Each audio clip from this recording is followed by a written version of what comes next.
About 9 years ago, I was part of a team that was doing some missionary work here in South Africa. And one of the things that we did before we went on this missionary work was we had some training and some training exercises.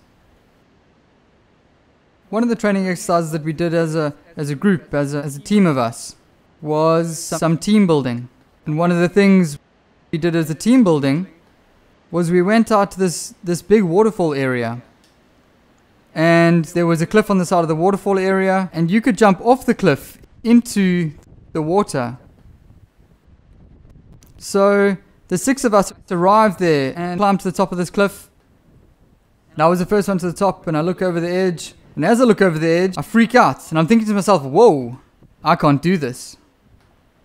But as each of the other 5 got up to the top of the cliff, each of them walked up, had a look over, and they all jumped. Each one of them, I'm standing on the edge, and each one is coming around me one by one. All 5. They walk around, and they jump off. They walk around, and they jump off. After about 15 minutes standing at the top there, willing myself to jump, but just not being able to do it, I'd eventually decided to turn around and go back down. When I got to the bottom, everybody was there saying, don't worry about it, it's fine, you know, some people can't jump, it's okay. But as I was talking to them, as each of them were saying to me, it's fine, don't worry about it, it's okay, it's fine. I could see by the look in their faces that the words they were speaking weren't necessarily what their faces were meaning. And I got the sense that I was a little bit less than the rest of them. The look in their face was saying that I had let the side down in some way. And so, for the rest of that day, I felt a little bit subdued, a little bit alone.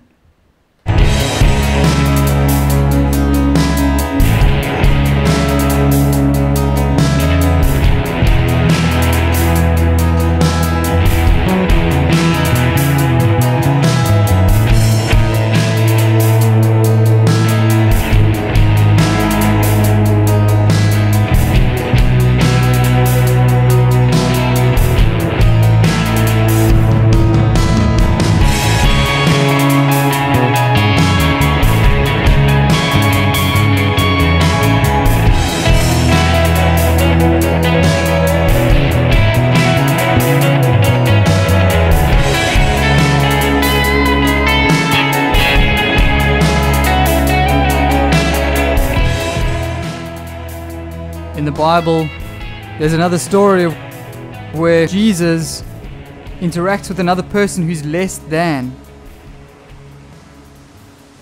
Jesus is coming into a town called Capernaum, and as he gets there, he comes to the booth of a man named Levi. In another account of the story, he's called Levi, son of Alphaeus, and even in a third account of that same story, he's named Matthew. Now Matthew was a tax collector. Matthew was a person who was hired out to the Roman government to collect taxes and gifts to the emperor, to Rome. Now this position wasn't the same as we understand tax collectors. These people went onto a shortlist of people who wanted to be tax collectors. And once you became a tax collector, you had to fulfill a contract. You had to bring in the due amount of money that was due in tax to the Roman government. Anything that you collected over and above that, once you'd met your quota, was your profit. So as you can imagine, some of these tax collectors went a little bit overboard. They taxed too much. Essentially, they extorted money from people. They took what wasn't theirs. And in the process, they became very rich, but they became very disliked. In fact, it probably wasn't uncommon to be hated as a tax collector. In fact, these people were hated so much that they were outcast from society. And I mean literally outcast. They were thrown out of society. They weren't allowed to go into the synagogues.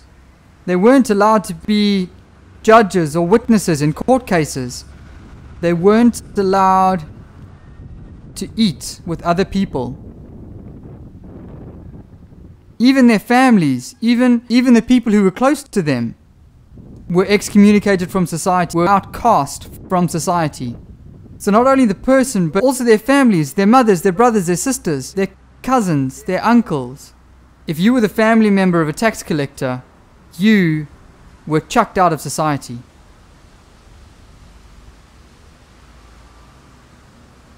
Now, one of the things that was interesting is that when you were thrown out of society is that you weren't even allowed to share a meal with other people.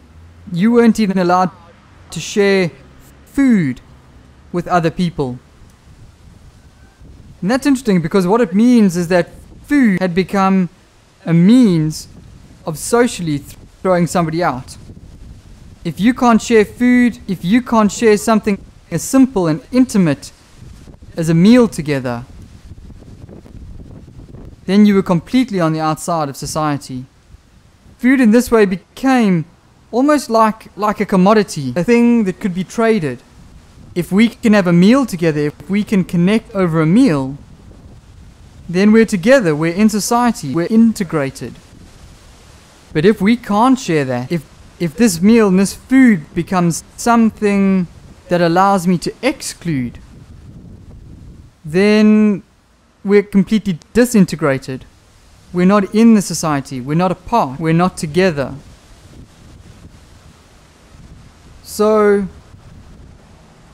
when we see people not sharing meals together, when we see people not sharing food together, in a sense, one part of the community is saying, you've let the side down.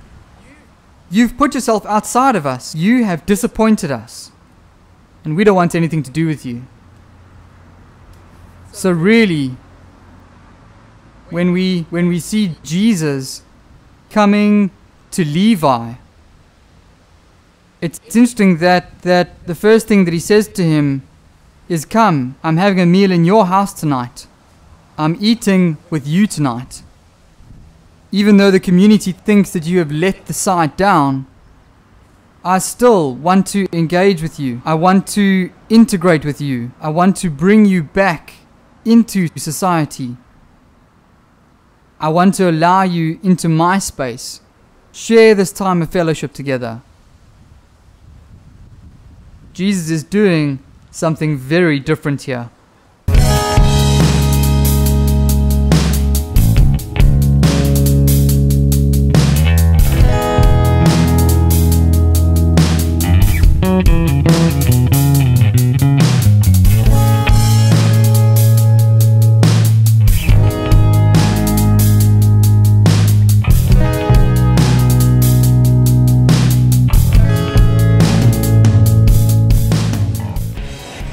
Because it's interesting what's happening here. Food has become a commodity in the lives of the people around Jesus. In a sense, Jesus is identifying with those around who have let society down. People around who people say, you can't go to them, you can't be with them, because they've let our team down. And so Jesus answers that question by using his hands. Jesus gets involved and has a meal with somebody. He changes the power dynamic of what's happening just by getting involved. By feeding, by eating, by being together, Jesus is making a difference in the lives of those who others refuse to speak to. As Jesus does this, he begins to change the perception of who these people are. He begins to change the perception of what it means to follow Jesus. He begins to change the perception of society around him. And so Jesus really, in a sense, connects with these people through food. He connects with these people through using his hands. He connects with these people through the words that he speaks and the way that he interacts with them. We in the same way do the same things when we come together with other people, when we share a meal with other people, when we open up our lives, when we make food packs, when we make things that allow other people to live and to survive. Today, I'm at a feeding scheme where we're putting together packs for people who don't get the right nutrition, packs for people who don't have enough food. And as we pack this food, we're changing the power dynamic in our society. We're changing the perception of the people around us. As we feed others, as we connect, as we engage with our hands, we're doing what Jesus did. We're changing the face of our society based on what we do. We're changing the face of our world, the face of hunger, the face of food dynamics, the face of food as a commodity, and making it into something that's love, rather than a way of excluding, rather than a way of putting people out. They say that 20% of the world's population consumes 80% of its resources. That means that 1.2 billion people in the world consume most of what should be 6 billion people's worth of food. Anthropologists have said that since the mid-1980s, there hasn't been enough food to go around for everyone. Because some food is dumped into the oceans to keep prices up. Some food is sent to places where it shouldn't be sent to, rather than the people who really need it. Some food is turned into fuel for cars and trucks so that industry can keep going instead of given to people who need to eat it. So maybe we need to ask the question, how do we change this power dynamic? How do we make food into something that's love rather than a commodity? There's a few ways we can do this. We need to recognize the humanity in the people around us. We need to recognize that their life is as worthy as our life. Our society is about differences, and when we see the story of Jesus and the tax collector, when we see the story of Jesus saying that the society is pointing to the tax collector being there and everyone else being here, maybe we need to ask ourselves the question, who is your tax collector? Because it's not just tax collectors, it's people in our society that we put over there when we stand over here. But once we've recognized the humanity of others, once we've recognized the humanness in other people, then we can respect others as we expect respect for ourselves.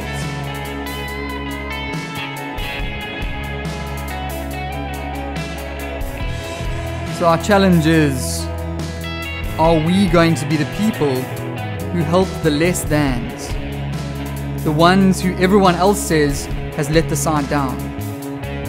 Are you going to be someone who by your actions, by getting your hands involved, invites someone in? The challenge is to eat with them, both literally and metaphorically. Who are the people around you that you need to eat with?